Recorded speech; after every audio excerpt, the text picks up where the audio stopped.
I know one of the big things that crushes people's budget. Eating out. Eating out is the one that crushes. Okay. Let's ask this question.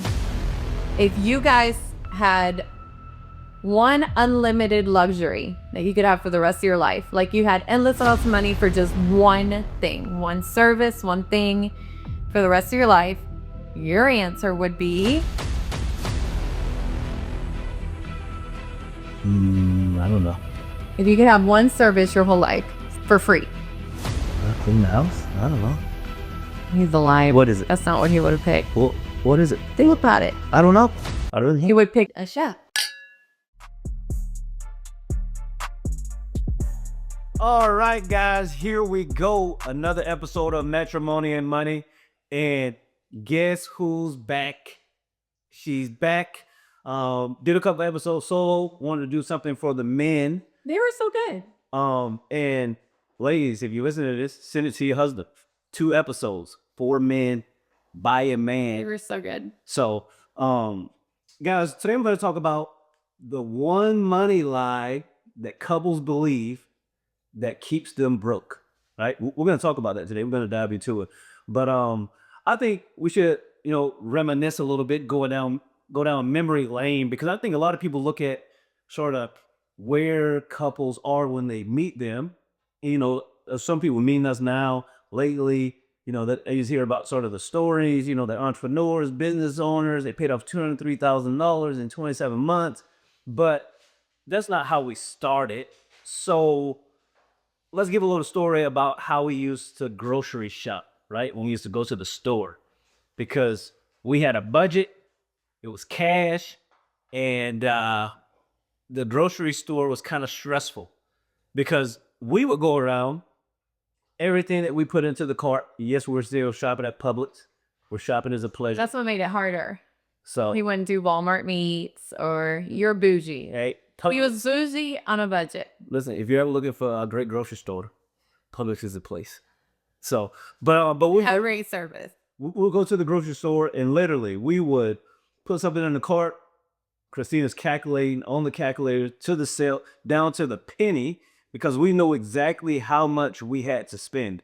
Yeah. Um, And if by any means I zeroed out by mistake or messed it up, I had to start over. I had to be like, that's what messed us up. It'd be like when I would make a mistake with my feet, like tapping, and I would put something in and I couldn't go back, and I tried to like calculate, well, I put this extra in, so that's another extra $100 and all this mental math. It was just stressful. But I do remember after a while, I got smart. I got my little coupon book. yeah. And then it had like a section where you could put pieces of paper. So I would put a paper and then I keep track of it manually. Oh yeah. That was Because I already knew what I was buying and I knew how much the coupons were for. So before I would go, this took hours of my life just to But it was plan a grocery trip. It was grand. Let's say like he saw something that was BOGO and I'm like, no, you can't buy that BOGO item because now I don't know and I don't have a coupon, and that's just going to add whatever many dollars to our total. And then he'd be like, hey, let's not do this. Let's do that. And I'm like, oh, well, I don't know. So we guesstimate. So there were times we got to put stuff back is what I'm saying. yeah. We get out there. You know how it is. And me, I just try to put the meats first. I want to get the big stuff out of the way. And The then, piece I could care less about. and then she started. And I'm like, oh boy, hey, we may have to. Hey, let's stop. But by the time we got some ice cream, there was no budget. There was no budget for ice cream. We eating beef and rice. Miserable. We're eating miserably. And That's what we're eating. it wasn't measurable. It was the right funny. way. But and now we're going to the grocery store too many times per day. Don't look at the price. What are the 2 items we bought the most of? Eggs and sodas. So Split it up. You know how they say beans and rice, eggs and soda. So there's a story about stuff.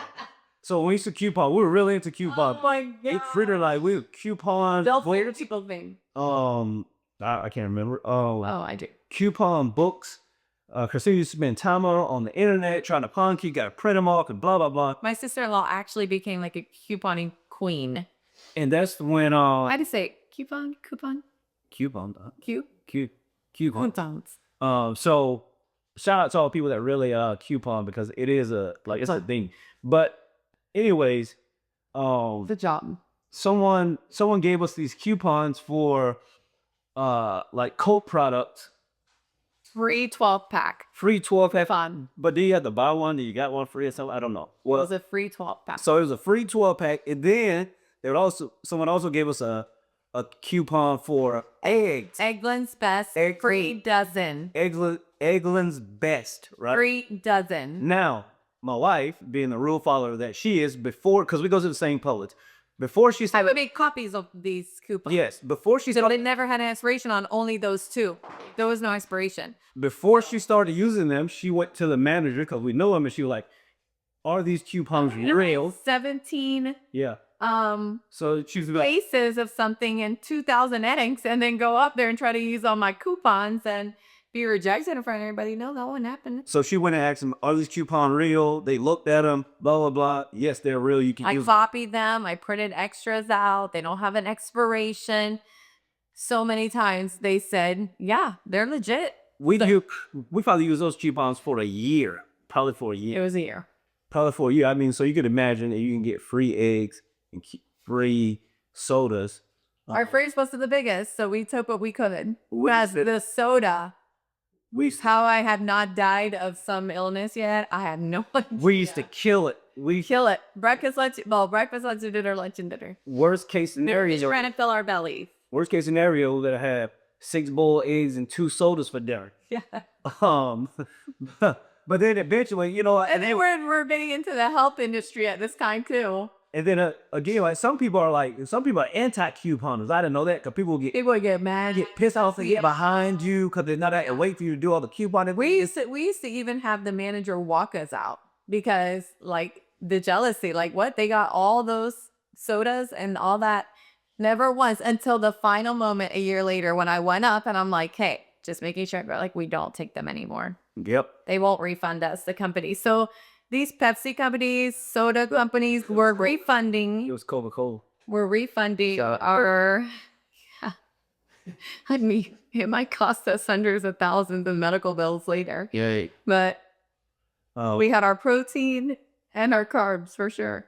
yeah, it was. That was disgusting. It's disgusting. So, okay, so we'll just give you guys a little story because I Hilarious. just want you guys to know that we all had to start somewhere. And that's what we started with. Eggs and sodas. Eggland's Best eggs and Coca-Cola. You know, it was all the Coke products. So we would mix it up, lemonades, anything. But anyway, However, how much keeps it in our pantry and fridge? let's talk about the one big lie. And the one big lie is if we just made more money, that would just fix all the problems. And guys, I cannot tell you how far that is from the truth, right? Yes, in the short term, you think if you made more money, you're going to just pay off all your debt and pay all the bills and go on vacations. And for a little bit, you will do that for sure.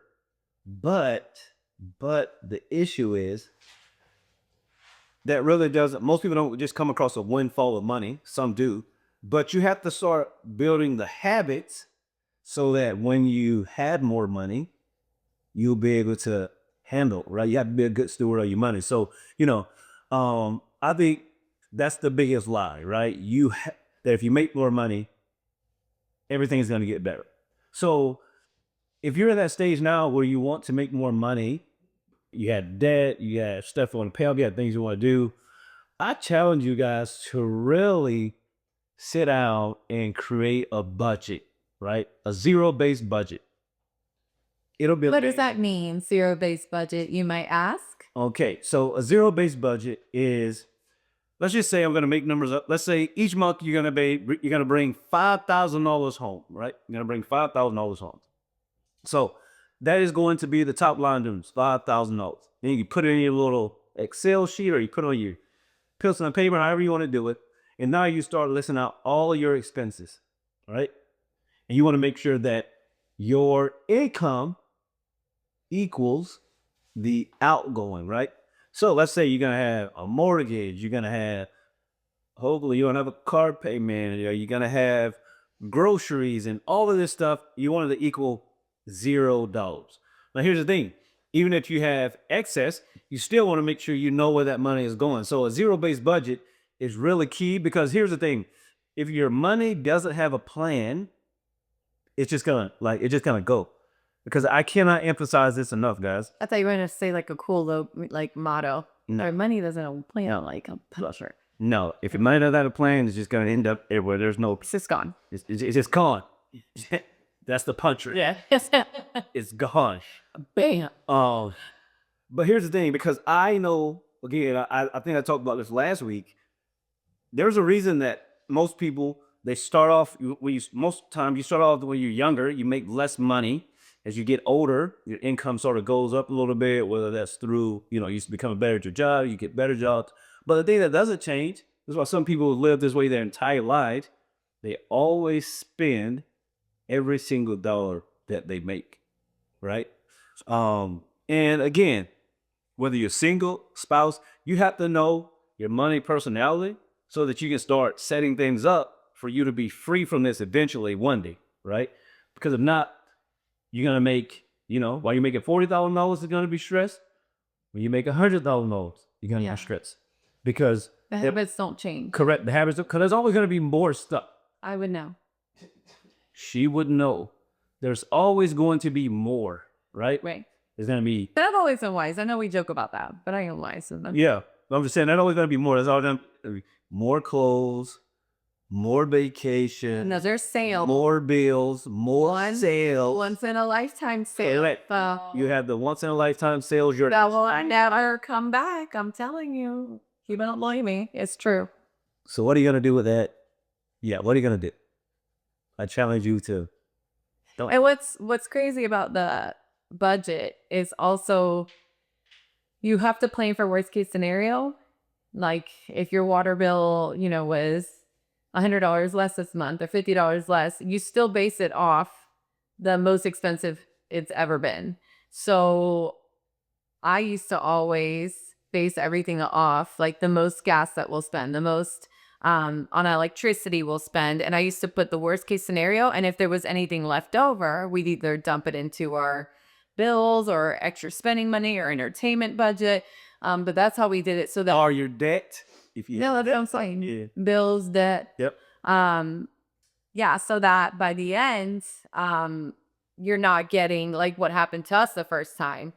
We started this, we got really serious about it. And of course, a car, like our faithful car that there's been no issues besides oil change this whole time. Like, was it there were some pipes or something that needed to be replaced. And I'm like, wait, like even if I do the worst case scenario and save a little bit, that's still not going to amount to like $700. So you don't ever want to get so then we put a car maintenance budget. You remember that line at it? Yep. And he's like, what's this for? I'm like, for the next time this happens, we're going to keep that money in there in case something else breaks or whatever. So it does take discipline. I know a lot of people talk about, a lot of people try to talk about, oh, it's not the $5 coffees and this and that. Well, it is the $5 coffees when you're doing that every single day, right? And that might mean the difference between if one of your appliances goes out. Now you can buy, if you add up all the coffees you spend $5 a day, it adds up to a brand new washer if something happens in 3 months or whatever. Yeah, so I believe that, again, I'm not to be strict. Correct. There is a suck factor that goes It sucks. that goes along with finally getting control of your finances. I want to sit here and tell you that it's always been, for instance, I'll give a little story about when we paid off the $203,000, right? Again, by that time, obviously, by that time we had become accustomed to living on a strict budget, right? So when our income increased, and it increased a lot, we didn't go out buying stuff, doing more things, going to different places. It was, okay, we're going to live off this like we've been doing. Now all the excess is going to go towards this debt. And we did that for a couple of years. And it sucked because sometimes I'll sit there and look at. It's up for you. I look at these big payments. We're not looking different. Right. It's fine. We're paying $10,000 a month to these people. Like, man, that's $10,000 we could do stuff, or we could be putting it in retirement, or going on a vacation, or He was really bitter. there was a lot of things you could have He was in the shoulda, woulda, couldas. correct. I was in the shoulda, woulda, couldas, but we did it, right? Yeah. Again, a lot of people when they hear, when they hear these type of stories, I mean, we had tons of people talking about also that, well, if I made that type of money, I would do it. And that's not true, because whatever money you're making, if you're living on a budget now, you would be paying at least something on your debt, right? Because we all have extra, right? Like, I say all, that's a strong word, but for the most part, everyone goes out to eat some, buys some stuff that they really don't need. And we talked about this before. What if you aren't doing any of those things? There's no luxuries in your life, including going out to eat, movie theaters, snacks outside of whatever you spent on your groceries or whatnot, right? Let's say you're being strict and you still come down to zero. We've talked about it before. Yep. And you're like, what do you think I would say? Yes. I say, get a second, get a third job and another job. It's true. Like, that's what we had to do. There was a time where I worked 3 jobs just to make a little extra so that we could do stuff with. So there has to be some sacrifice, and there are some jobs that don't pay much. That's the reality for some people, and most people, especially now with, how the prices are going and inflation, etc. But that means that you have to hustle more, unfortunately, right? Yeah, I mean, And pray for increase. yeah, pray and work for increase. Pray and work for increase. For sure, because I think that's one of the biggest things. Like that girl that reached out to us, reached out to me. I put us all in contact. She was saying, how I like to talk to you, this and that. Yeah. Then I asked her the question, well, how much? Because this lady that reached out was saying, I have all this debt. I'd like to talk to you about how to get it under control. I'm like, okay, yeah, no problem. I was like, how much debt do you have? She says, I don't know, a lot. And I say, no. Step 1 is figure out exactly how much debt you have down to the penny. That was 3 weeks ago.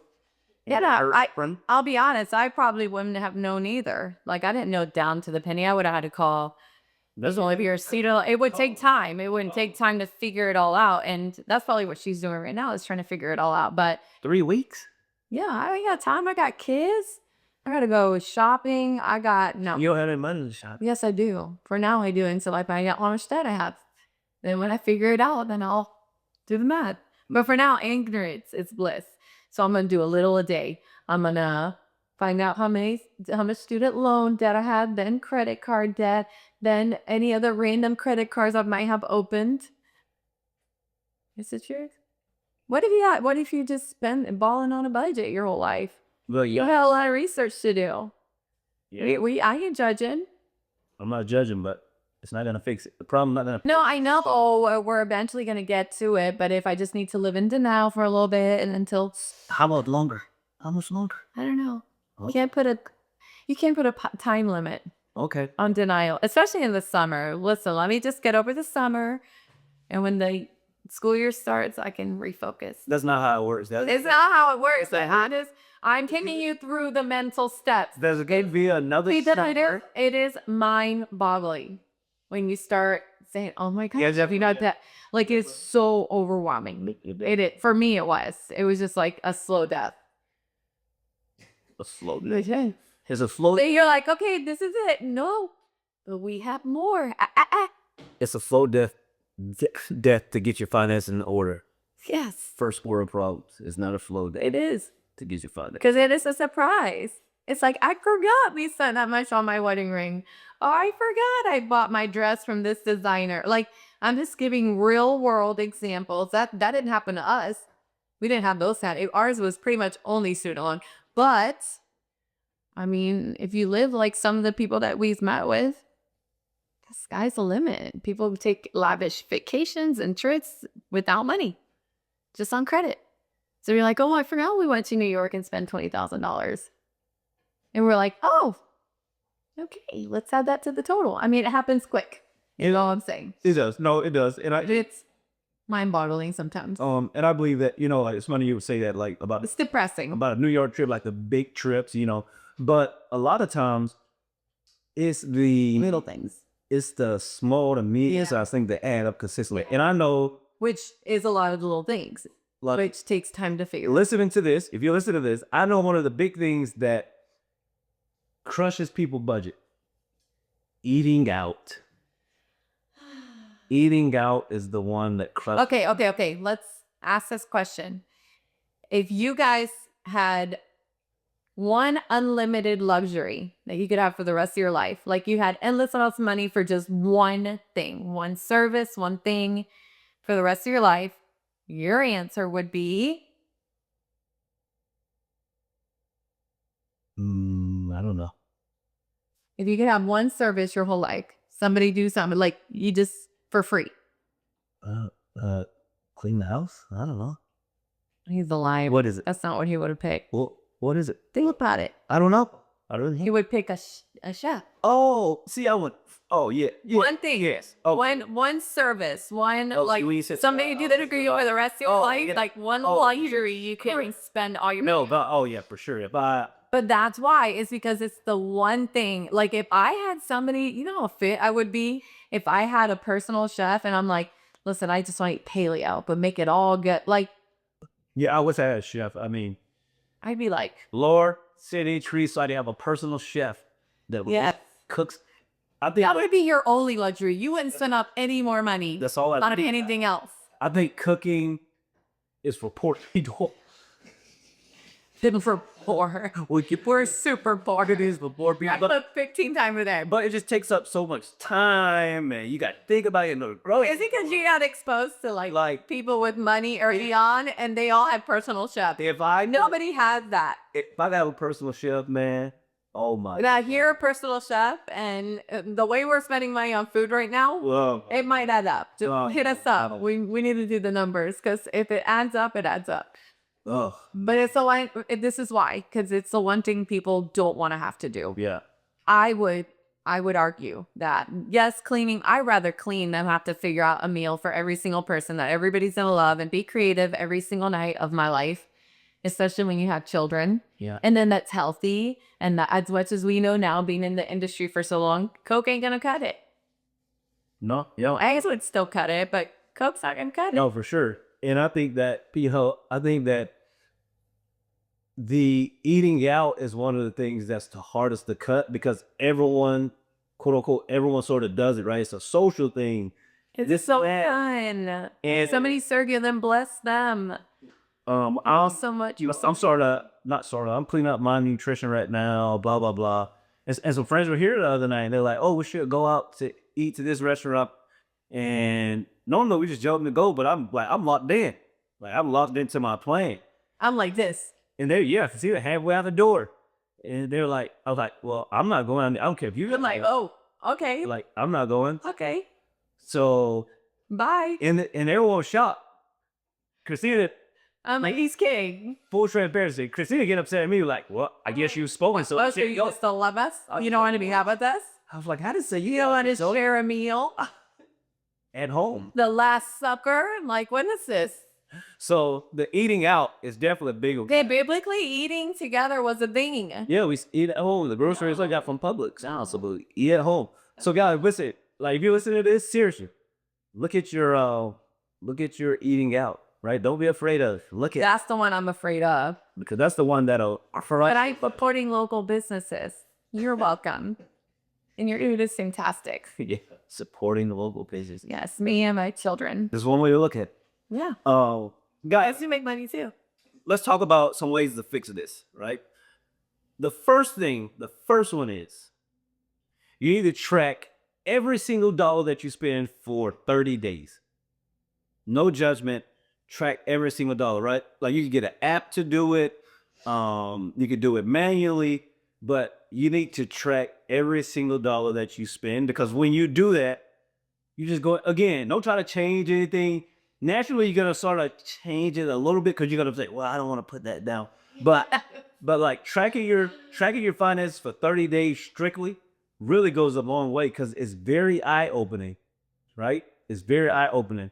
If you're like, oh, I would argue that even during that month that you're doing that, you start rethinking things. So you're starting to see the numbers. About at last week and a half, it's not like a true account. You should probably have somebody else track you because Because you start doing, like, I started making decisions that I wouldn't. I'm like, oh, we're not going to go to Chick-fil-A today. Or what you could do, you could actually retroactively go back and track your previous 30 days. Just do us. Sit down and do that. Like that's Then you're going to be fake, and we don't like fake. Stop. you definitely will. You're definitely getting Chick-fil-A and then getting your nails done. Yeah. So we're not doing that. You definitely will switch it over. Stop by Sephora. We're all doing that. So maybe a better way is to look at your last 30 days. Look at everything you spent. Categorize it, and you're gonna see how much money you're sort of leaking make you cry. You're looking at how much money you're gonna leak out. So I challenge you guys, when you do that, track your finances, look at the previous 30 days, look for one small leak that you can stop, right? It's not gonna kill you. You're not gonna, so maybe it's eating out. Maybe it's, I don't know what you people do. What do you do? Maybe it's going to Target.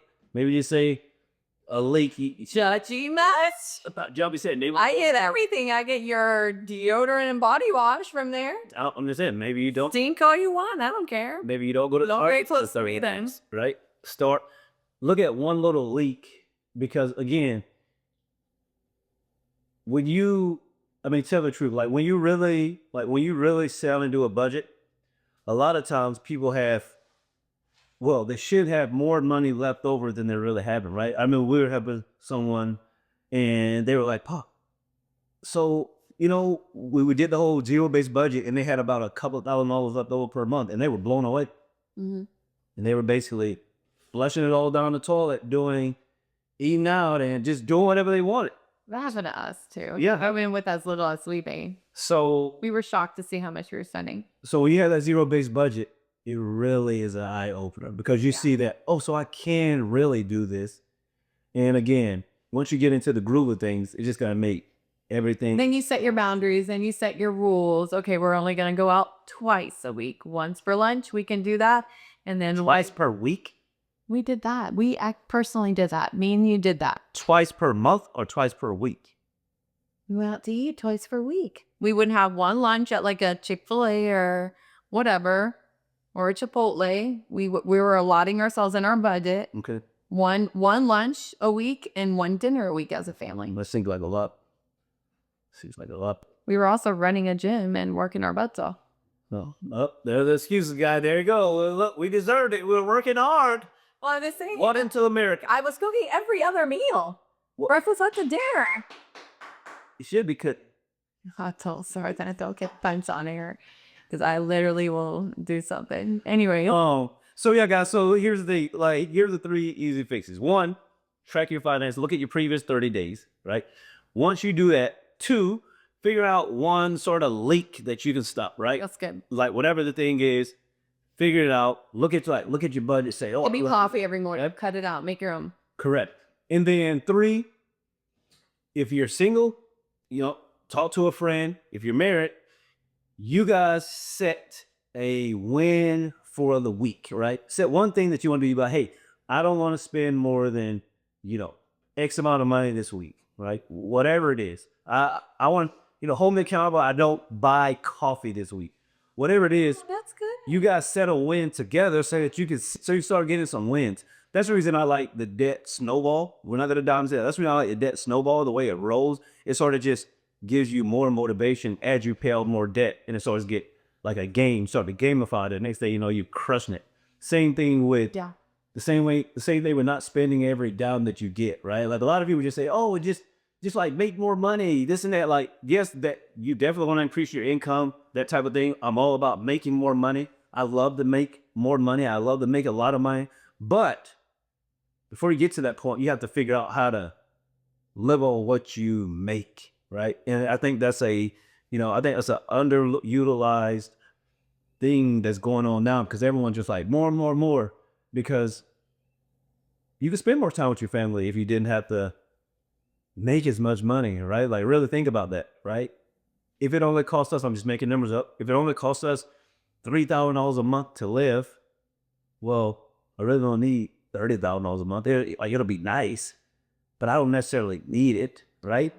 So I challenge you guys, figure out how you can live on what you're making, because that is going to be the one thing that's going to help you as you become Yeah. wealthier. As you start making more money, you got to know how to live on a budget and be okay with it. Because here's the thing. One of the things that we do, like everything is based off of percentages. Like I love percentages because that just keeps everything fair. So like fair. That just keeps everything in check, right? So if our splurge budget is 20% of our income, well, if I make $1 million a year, 20% of that is $200,000. It sounds crazy, right? It is. Well, for someone making $1 million a year, that's their 20%. Someone making $20,000 a year, their 20% is totally different, right? It's totally different. And that's the thing I believe that like social media sort of hurts us because we get on there, we're looking at everyone's highlight reel, and then we feel like we're not doing enough when you are, because you don't know if Christina and her friends are out there doing all this stuff, having a great time, skiing, shopping, flying first class, if they're doing it all with debt, all with credit cards, right? You don't know. Right. So don't worry about what they're doing. Run your game plan, because it's a beautiful thing to be on the other side and be in control of your finances, right? Again, like one of my great buddies, he always tells me, hey man, prepare for times when things are going great, and then prepare for times when things are going down. Because it's always going to be ebbs and flows, right? So you want to make sure that you're prepared when things slow down, right? So at the time of planning, just like the Joseph story, you prepare for those times when things aren't going to be going so great, when they're more scarce. That way you always have a reserve. And that's the biblical principle behind that. So guys, Because it is going to happen. it is, no matter how much money you make, it's going to be ebbs and flows, right? No matter how much money you make. Because you think you're used to something and then it Correct. It's going to be ebbs and flows. So decreases again. I want to challenge you guys to, you couple listening to this. Can I say Yes, ma'am. Absolutely. I like that last point that you made. What? You made the point about give yourself some wins. Because I remember when we were doing this, we did the same thing. And one of my wins was I was going to go however long as possible, like till a certain goal. Because we used to have this sheet with all the balloons on it. And every time we paid off a certain amount of debt, we would cut $1,000 every time I paid. Yeah. So we did $1,000. We would circle a balloon. And then at the end, that was our whole debt paid off, right? So I remember I was like, okay, until the next $1,000, my sister-in-law and I had talked on the phone, and we were like, okay, I'm going to help you coupon for makeup. Now I have highly sensitive skin, very, very sensitive, scars easily. And I have what's called psoriasis, and it shows up on my face if I don't use the right things or whatever. So I was always religious about a certain expensive brand just for my foundation. And I love makeup. So my foundation was a certain brand, but everything else could be whatever, low budget items. And I would just do my makeup with that stuff. So anyways, I was like, okay, I'm going to go all the way down to the expensive item. And I'm going to do drugstore for a while. I used to say, you gotta remain in my life. I still got scocks all over my face. What was the point of that story? Because I ended up using so low budget. It was a sacrifice. I won. I did the win, but I'm permanently scarred. It was the one thing I regret. The only one that I was like, I had psoriasis, breakouts, rashes. My face was constantly burning and irritated. But the makeup was awesome. And then the more I irritate, the more makeup I'm like, oh my God, please let's get to the $1,000 so I can go back to Mac. Yeah. Yeah. That's my time it didn't go right. But most of the time your wins are going to be, so claim them out. I think $1,000 is well nice. As soon as, I don't know. It took us a while to get that $1,000 so. Yeah. So guys, you listen to this. Here's the thing. If you like, I just want to get started, again, I'm going to get that free money date night kit off of our website, matrimonymoney.com. There's all those resources on there because I want you guys sitting down really talking about this, right? It is going to be a game changer for you if you actually start it. Right? You have to start it. We want to make it's easy for you. So get started, because again, in 6 months, you'll thank yourself if you really started, get on the track, right? And obviously we love to celebrate with you, walk alongside you to do the thing because we've been there. And again, It's a great thing to be on the other side. There's a little pain when you're going through it, but hey, that's part of life, right? To reach new levels, you have to do what you have to do. What they say, new levels, new devils. My motto has always been make the necessary sacrifices even when it hurts. So That was what we did. So make the necessary sacrifices, even when it hurts, guys. It'll be worth it. So we're gonna get ready to get out of here, guys. So as always, tell a friend to tune in, and we will chat with you guys next week. All right.